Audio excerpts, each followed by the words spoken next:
I'd been working with JUTE for quite some time in terms of what they were doing. I really supported and liked what they were doing, kind of bringing theatre to the Indigenous community. And when we talked about, and I joked about, wow, my story would be a great play, wouldn't it? And so we went from there.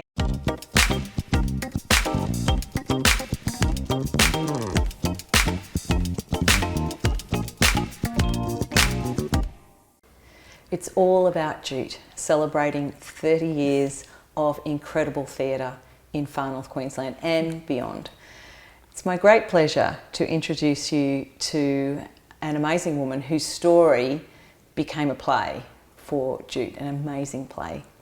Henrietta Marrie is a traditional owner of the Gimuy Walubara Yidinji people. She's a professor, academic, she's an activist, world changer and AM. Henrietta, it's wonderful to see you. Good afternoon. Let's talk about your involvement with JUTE. You've had such an amazing life. What was going through your mind when you were approached to tell your story or to have your life story turned into a play? My conversation, I guess, entered into a discussion with Sue Ellen at the time, and I'd been working with JUTE for quite some time in terms of what they were doing. I really supported and liked what they were doing, kind of bringing theatre to the Indigenous community. And when we talked about, and I joked about, wow, my story would be a great play, wouldn't it? And so we went from there. I didn't think it would come about. It took some time, and then I was contacted and asked to look at my story and to tell it and to have a play version. That was, while I liked the idea, it was quite nerve-wracking to think about it in that way. Well, the end result was Bukal, Yes. and that featured 3 actors portraying you. So I guess that just gives us an idea of the magnitude of your story from your childhood in Far North Queensland and Yarrabah, Yeah. all the way to the world stage with the United Nations. Yeah. What was the process like for you, like that development process? Especially when actors started to, be you. Yeah. Well, kind of even when they were being me, but talking through it, it was intimidating to some degree, because it's been the first time that I was able to sit and tell my story and talk about me. And that was quite a challenge for me to be comfortable with. And I really wasn't good about venturing into my life and my history and my story, from growing up in Yarrabah through to being in academia, being an activist in terms of Indigenous rights, and then of course going out to Canada and working on the world stage in the UN. So it was very challenging, very challenging, and I found it very difficult to tell my story. I just want to focus just briefly on the work that you did at the United Nations and the changes, the incredible changes that you were part of and that you drove. Can you just give us a little snapshot? The successes from what I could see from that time was when I first went in, I had 6 months in which to draft a report for government to deliberate at its meeting in Spain, Madrid, Spain. And they were concerned with knowledge systems of Indigenous and local communities, the innovations and practices of these communities, and the intellectual property access and benefit sharing, transfer of knowledge, etc. I proposed the discussion for intellectual property in working with WIPO, the World Intellectual Property Organisation, at that meeting, and this was in '97. And also to look at the need to have both Indigenous local communities participating in the discussion of these articles and the changes in their own country. And so I achieved that, regardless of the fact that I was told, oh, I don't think the government's going to agree with all of this. And so WIPO then established the Intergovernmental Committee that looked at the issue of benefit sharing, folklore and intellectual property rights. So that discussion took its role in WIPO, and I worked very closely with WIPO and creating all that. So the adult working group, the intellectual property got addressed, and then I later did the Aquagon Guidelines, which looks at development, the development that was happening on the lands and waters where Indigenous people were controlling those lands and waters, and the need for the protection of those sites of significance. And that Aquagon Guideline got accepted, and it's now a guideline which all countries should certainly implement when looking at development in their own country. And Australia, many other countries use it. Australia hasn't yet used the Aquagon Guideline when it comes to the kind of development that's happening on lands and waters of Indigenous people in terms of any kind of desecration or interference of sacred sites. So yeah, they were the successes that we had there that changed the way we participated at the international level with regards to the discussion of an international treaty, and that was and pretty much made the way for us in terms of the benefit sharing arrangement. And I drafted a Masters in Indigenous Policies and Intellectual Property for the WIPO Academy, the World Intellectual Property Organisation Academy, and that is still offered today. Wow, so some incredible work with the United Nations. Henrietta, let's come back to Bukal, the play. It's opening night.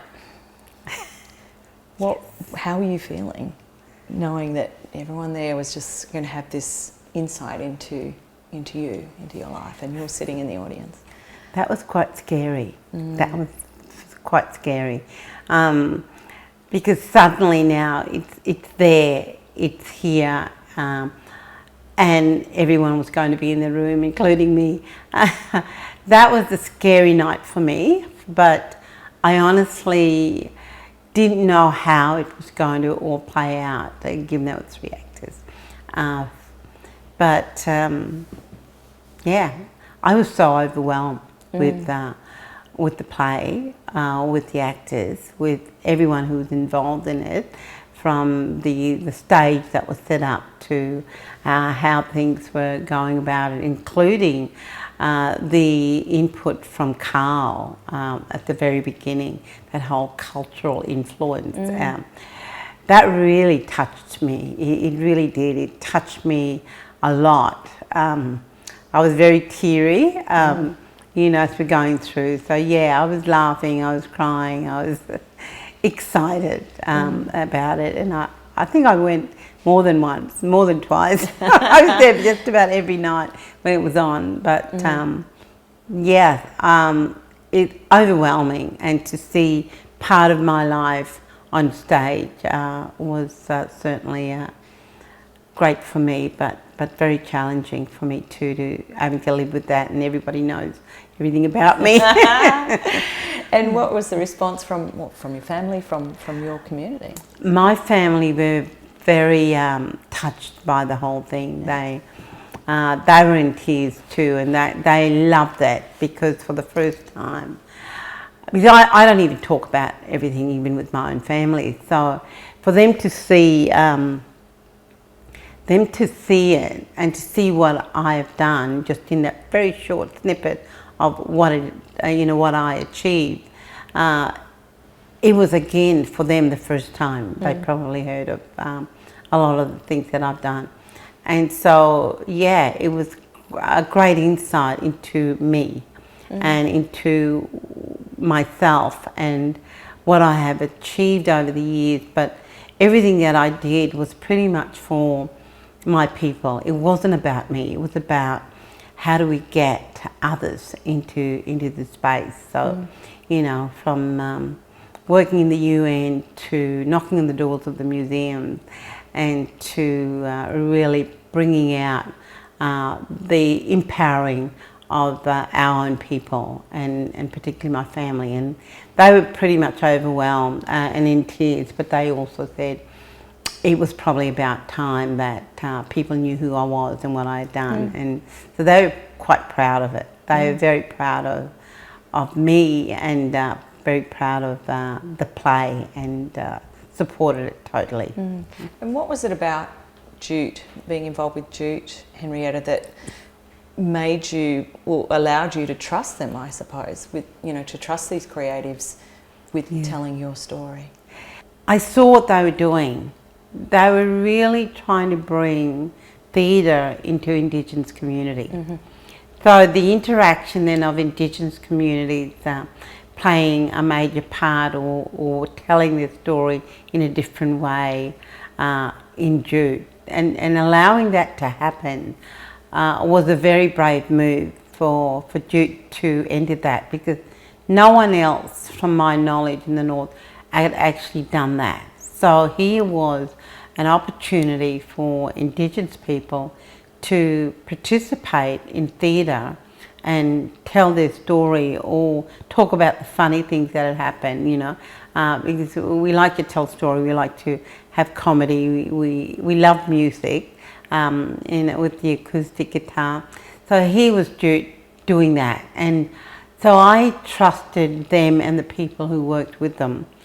So JUTE has got a lot of respect for the people they work with, and very respectful in the way they tell someone else's story or the way they want to tell the story by working with the individual or the group themselves. And that's what really stood out for me. It was just the way they went about doing it with us, rather than at us or for us. So it was more of that interaction, and that's really what I could say about JUTE. It was just that respectful way of doing it, and it wasn't about someone telling you that you've got to do it in a certain way, but it was about really working with us in how one could tell it better and how it could then really express the change that comes with telling a good story, and the interaction and bringing people together. It's about bringing people together into that one space, and I thought that was good, and I think that was done also through my story. It wasn't just bringing about Indigenous audience into that theatre. It was about bringing non-Indigenous people into that theatre so they could learn as well, so they can hear. And you're seeing that today. You're seeing that happen. It's about educating non-Indigenous audience who have never really understood that life that someone led, you know, in the 60s, in the 50s and 70s. So for me, that was another great achievement in educating. So it does take the role of educating its audience in a way that is very that is non-threatening, and that's a great thing about theatre. You can do it without feeling threatened and too overwhelmed, and I think that was that's just a great way for theatre to be and the arts to be. It's about educating and not necessarily restricting. Yeah. Henrietta, always such a pleasure to chat with you. Thank you so much. Thank you, Fiona. It's great. It's Henrietta Marrie. She is the traditional owner of the Gimuy Walubara Yidinji people. AM. She's a professor, academic, activist, and world changer.